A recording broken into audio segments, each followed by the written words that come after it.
안녕하세요. 4반세기 자동차 영업, 전기차 영업 윤부장입니다. 전기자동차 구입 지원 보조금이 대폭 축소되었습니다. 전년도 정부 56조 4천억 세수펑크 뉴스보도들이 나왔습니다. 전기자동차 소상공인 자영업 사장님들 생업에 주로 사용되는 전기벤 자동차 24년 새로 출시된 모델들 권장 소비자 가격을 대폭 낮추었습니다. 대폭 인하된 가격으로 소상공인 자영업 사업자님들 24년 새로 출시된 전기벤 차량을 LPG, 하이브리드, 화물 자동차, 승합 자동차 대비 3배 이상 유지비용 경제성, 전기자동차 충전료 70% 최대 할인 제휴카드 결제 시 최대 5배에서 더심 7배 이상 유지비용 경제성을 갖춘 전기벤 차량을 스타리아 카고 하이브리드 3분의 2 차량 가격으로 취득하실 수 있고 보유하실 수 있습니다. 유지비용 경제성 등 생업에 관련된 전기 자동차 구입 너무 잘못 알고 계신 부분들이 많으신데요. 공신력 있는 뉴스 보도와 자료를 통해 전기차 심장인 전기차 배터리부터 그리고 전기차 향후 전망 보유 가치에 관한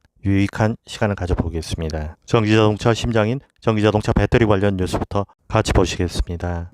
한국의 LG 에너지솔루션과 삼성 SDI, SK온, 중국의 CATL과 비아디, 그리고 일본의 파나소닉. 현재 전기차 배터리 시장을 주도하는 각국의 주요 기업들입니다. 우리나라 기업들의 성적표는 어떨까요?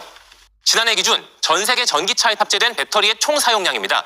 국내 배터리 3사는 각각 세계 3위와 5위, 6위를 기록했습니다. 3사의 배터리 점유율을 합치면 24.4%인데 배터리 시장 1위인 중국 기업 CATL의 점유율이 33.9%입니다. 그러니까 국내 3사 점유율을 합쳐도 중국 1위 기업이 미치지 못하고요. 2위 역시 중국 기업이 차지하고 있습니다.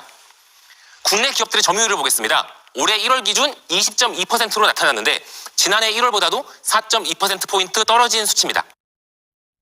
이런 가운데 중국 비아디사는 충청북도에 전기차 공장 설립을 추진하며 적극적인 확장까지 시도하고 있습니다. 한국을 생산 기지로 미국과 유럽 진출이 가능하기 때문입니다.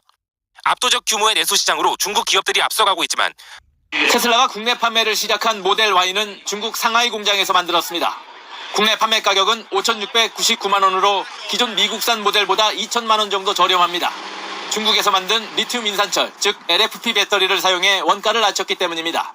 전기차값 절반을 배터리가 차지하는 만큼 중국산 LFP 배터리를 채택한 국내 전기차가 늘고 있는 겁니다. 최근 테슬라가 LFP 배터리를 탑재한 차량을 출시하며 전기차 가격 경쟁에 불을 붙였고 벤츠와 폭스바겐 등 글로벌 업체들도 이미 LFP 배터리를 사용하고 있습니다.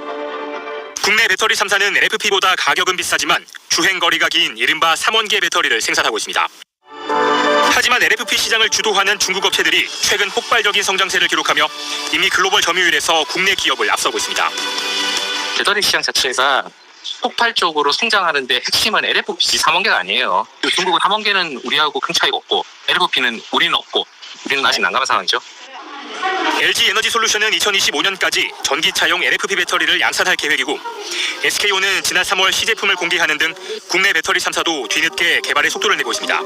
대선 때 유행했던 단어가 하나 있습니다. 국민들은 다 아는데 대통령 후보는 몰랐던 바로 그 단어 아리백입니다. 아리백이 뭐죠? 이 아리백을 달성하지 못하면요 대한민국 수출액이 40%가 줄어든다고 합니다. 연간 234조 원이 줄어드는 겁니다. 얼마나 큰 대한민국 경제에 충격이겠습니까? 이 전례 없는 도전을 위해서 통합적인 국가 전략을 제시해야 하는 거죠.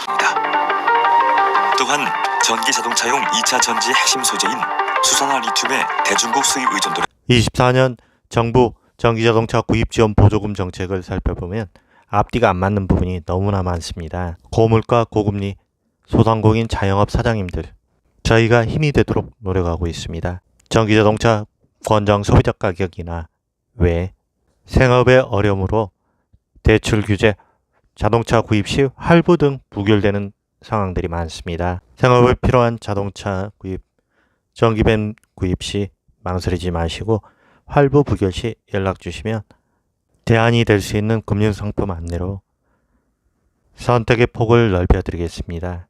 감사합니다. 역대 최대 규모의 세수펑크, 윤석열 정부 출범 후 2년 연속 세수 부족입니다. 예상보다 법인세 24조 6천억 원이 덜 거쳤고 양도소득세와 종합소득세가 16조 원, 부가가치세 역시 9조 4천억 원으로 3대 세목에서만 50조 원의 구멍이 났습니다. 정부는 부동산 경기 침체와 반도체 불황 등 경제 상황이 좋지 않았던 점을 원인으로 꼽았습니다.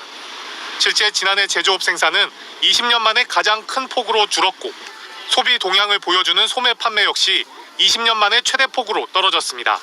여기에 새 정부 들어 법인세율을 1%포인트 깎아준 것도 영향을 미친 것으로 분석됩니다. 올해도 상황은 만만치 않습니다. 다주택자의 양도세, 중과세를 면제해주는 조치가 연장되고 각종 기술투자 세액공제도 확대됩니다. 이 밖에도 상속세, 금융투자세 등 정부는 감세 정책을 확대 추진한다고 예고했습니다. 세수 결손이 나게 지금 예산이 짜여 있는데 내가 대통령이 그동안 고려되지 않았던 이런 것들도 지금 추가적으로 지금 집어넣겠다는 거거든요. 예상한 만큼 거치지 않는 세수 결손이 예상된다고 보는 것이 합리적이다.